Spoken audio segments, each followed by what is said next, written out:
God's peace be with you. What is the way forward for Christians? The prophet Hosea says, as we read in Hosea 14 verse 2, "Return, Israel, to the Lord your God. You have stumbled because of your iniquity."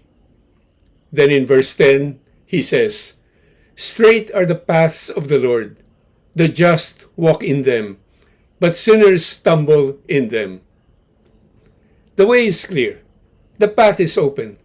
The direction is straightforward. But there are those who stumble due to sin. Who are the sinners? Who are those who stumble? What iniquities are there?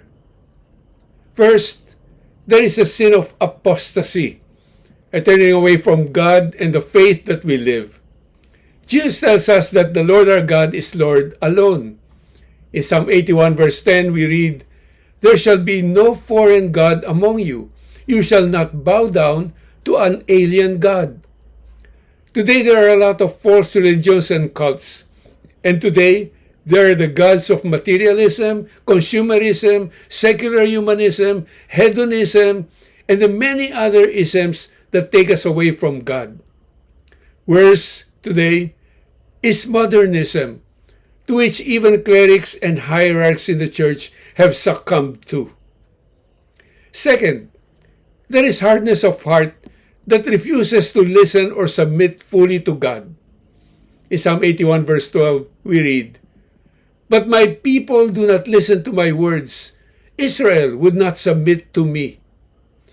God has not failed to make clear the way we are to go, but many still go their own way. Many still live lives in contradiction to God's commands. Many still follow their own agenda, priorities, and desires, often not aligned with God's plan for them. Many have not fully turned their lives over to God for God to do with as He wills. Third, there is dependence on human strength rather than on God. This is always a fatal sin. Hosea says in Hosea 14 verse 4, "Assyria will not save us, nor will we mount horses." Many today rely on human strength and human wisdom. They depend on human resources. They look to human ways and alliances. Inevitably, they fail. What is the result of such iniquities?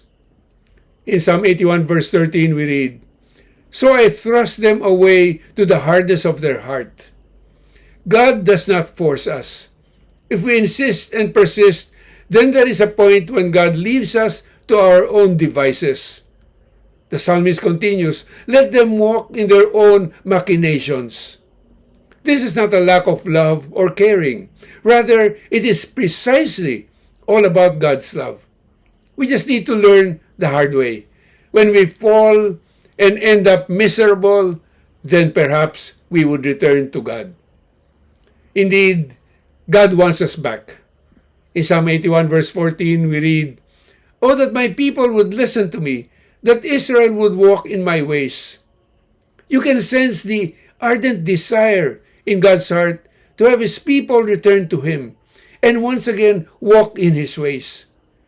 So God invites us back.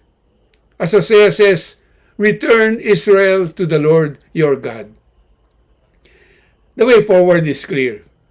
We are to love, honor, respect, and obey the one true God. We are to walk in His ways. We are to serve Him alone.